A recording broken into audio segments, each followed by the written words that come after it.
So if you live in a nice place, nice house, clean area, and you don't have to think of how to dispose, how to get rid of the waste. Let's say if you make lots of garbage every day because you do lots of shopping and food generate waste, and all that human activity that generates waste. If you do the cleaning, of course, you kind of think, but most people limit their thinking to around the house, and whatever happens after that, who cares? If you get out of the house and you start exploring life and study other people's lives and jobs, like I do, you figure that you have it easy.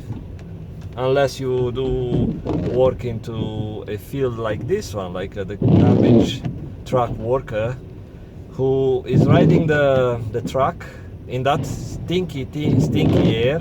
I can tell you, I went by the garbage truck, and even now in my truck I have to turn the fan off because the stinky air comes inside the truck and it's really nasty. So someone has to do this type of jobs. If you do work in an office or something like that, you may not care. You may say, oh, you know what, I do my part, I play my role, I contribute to the society in my way. That's fine. But if you generate waste, if you are like most people, just pay someone service to do the cleanup for you. Like you see the recycling truck and the workers, what they do, you see those bins on the top,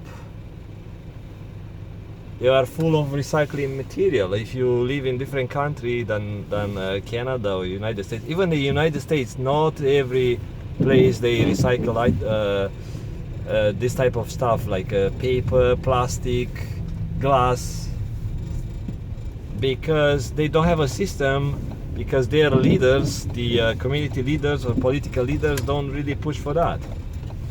And since most people are followers,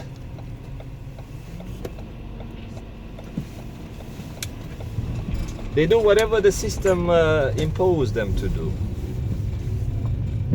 So today could be the garbage day for this area, where the garbage pickup truck and recycling trucks are showing up and do the cleanup, so people don't have to do that type of work. They just go outside, dump their stuff, and someone else is taking care of the mess. I have to stop here. You may see construction workers working in the rain, right? So that guy is picking up heavy load, so other people, pissing rain outside is nice, so other people could have an easy life. They I don't think people who buy here make money doing hard work. I don't think so, because it costs to buy an apartment like that here at least $500,000. And if you do hard work, and if you make, let's say, $15-20 an hour, you cannot pay a mortgage to be able to afford living in one of these apartments. So if they are going to build these ones for rentals, or if they sell it, lots of people sub-rent, so they use the money as an investment, then those people who make just that much, like $15-25 an hour, they can only afford to rent here. So I'm trying to find a parking spot to let some guys here on construction site know about some work. But what I'm trying to say, be respectful. I'm not trying to push for that. It's up to you what you do with your life. But from my point of view, since I see lots of places in my work That's another garbage truck. There are different companies, different contractors who take different contracts picking up garbage. It's a competitive marketplace, because here in Canada, but in the United States even worse, people make lots of garbage. I see in my house how much garbage goes out. So we try to recycle, and I push for recycling, but still stuff goes in the garbage every day. Couple of kilograms of waste goes to the landfill.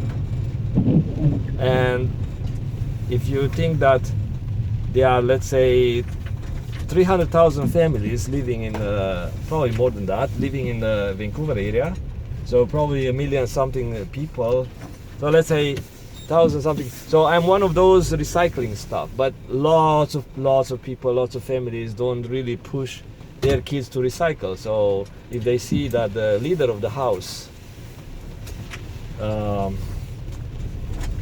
is dumping everything in the garbage, the kids would do the same. Kids always try to cut corners, do whatever it's easy for them, and even adults do the same thing. They are followers, and if the political leaders, like I said, in the United States, are not pushing for recycling and recovering resources and preserving the land, people just cut the corners. They do whatever it's easy for them and convenient, because American life is based on convenience and greed.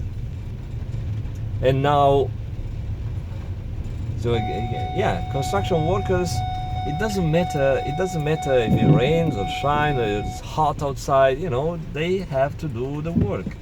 So other people who have the money, they can move in, because those put pressure, and salespeople put pressure. But anyway, the topic was about the garbage, not about the housing market. And now you live in an apartment or in a house. Already people wear masks. I've seen so many Asians wearing masks because everyone is afraid of this virus outbreak, the coronavirus outbreak, which is ongoing now.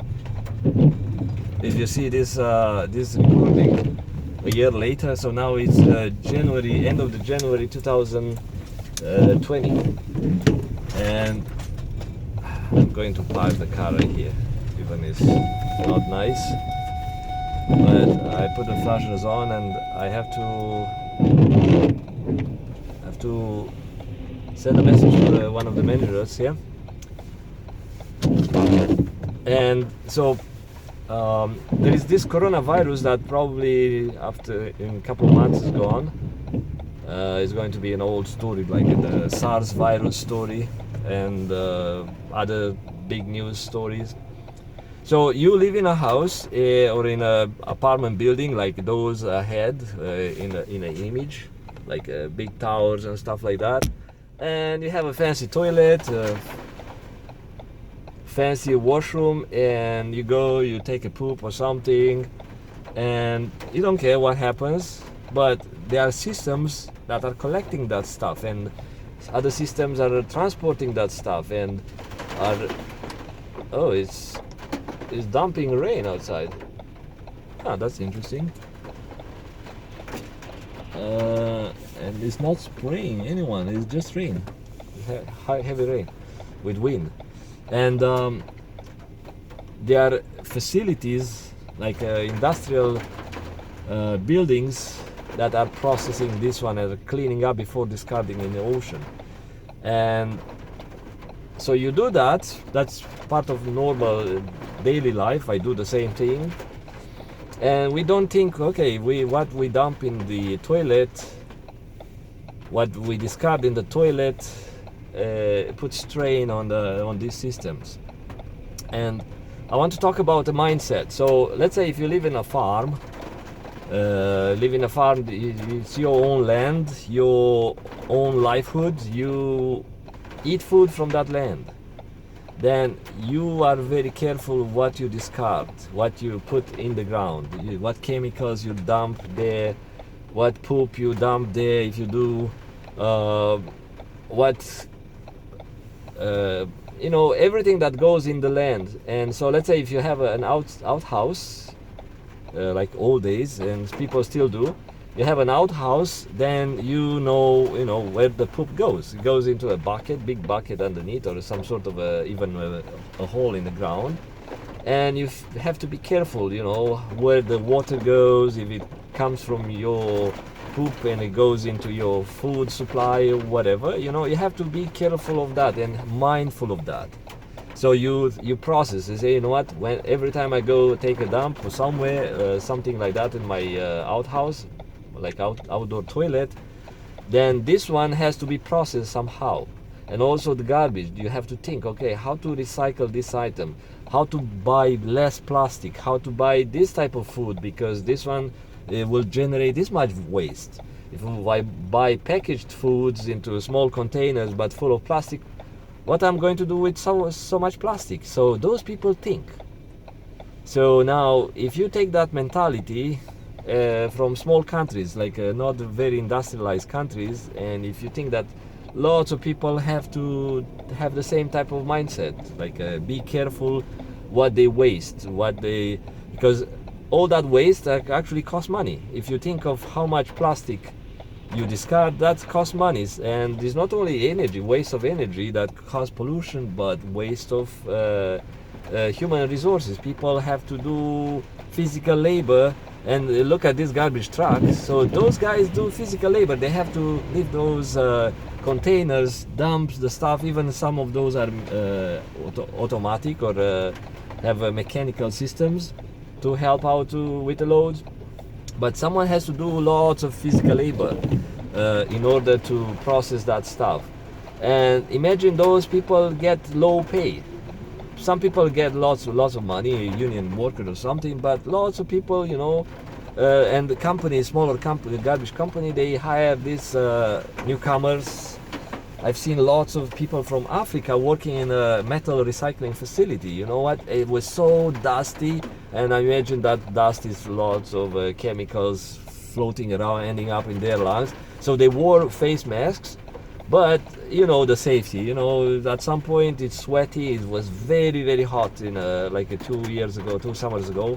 Last time I visited that metal recycling facility, and the guy was sweating. I could see he was trying to wipe the sweat with his dirty coveralls, wipe the sweat off his face, and then he has to remove the mask for a bit, and he's breathing some of that stuff, dusty air, and probably contaminated with all stuff coming from the car parts, because that was like a recycling crushed cars, crushed in different other facilities, were brought in by big trucks as packages, like packages of 3-4 cars stuck together, wrapped together. So then they were taking apart with some sort of a special crane and crushers and stuff. They were crushing in pieces, but there were people beside the conveyor belt picking up stuff from the conveyor belt. I don't know, maybe plastic or something, or maybe aluminum part. Was a sorting facility. And I thought, ooh, wow, I wish everyone who discard the car, who's still able to function, I wish those would know where the parts of that car go. But people don't care, they just take advantage of an easy life. So let's see what this truck is doing. It seems that he is doing something. And so now those people in those less industrialized countries, less advanced economically countries, they are more responsible, I think, regarding the land, because they see the whole process. They see, okay, this food comes from there, then it goes there, and it ends up in the land. It ends up back into my food supply.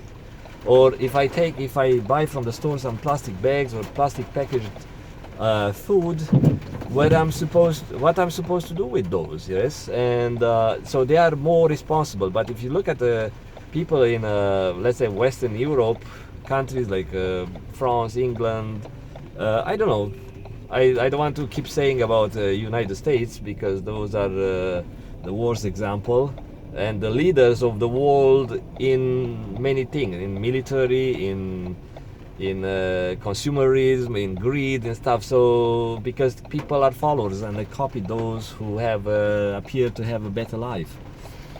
And so those societies, they don't really teach their new generation, how you deal with used up stuff, how you deal with recyclable product, how you deal with waste. And I think it comes from this type of living style. So you live in a box, like in an apartment building. You live in one of those boxes, and you put the waste outside. Someone will take care of that. You don't care. You poop inside of a box. You don't care. Someone will take care of that. You don't even know about the plumbing system, how the plumbing system it deals with your waste, right? And you don't care. The way the life goes.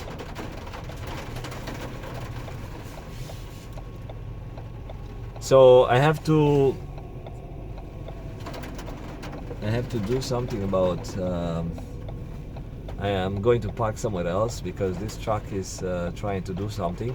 So anyway, I was trying to compare the mindset of people living in this type of boxes into developed countries, and with people living off the land. So I let go. I have to drop off some stuff and pass some information, and talk to you later. Bye bye.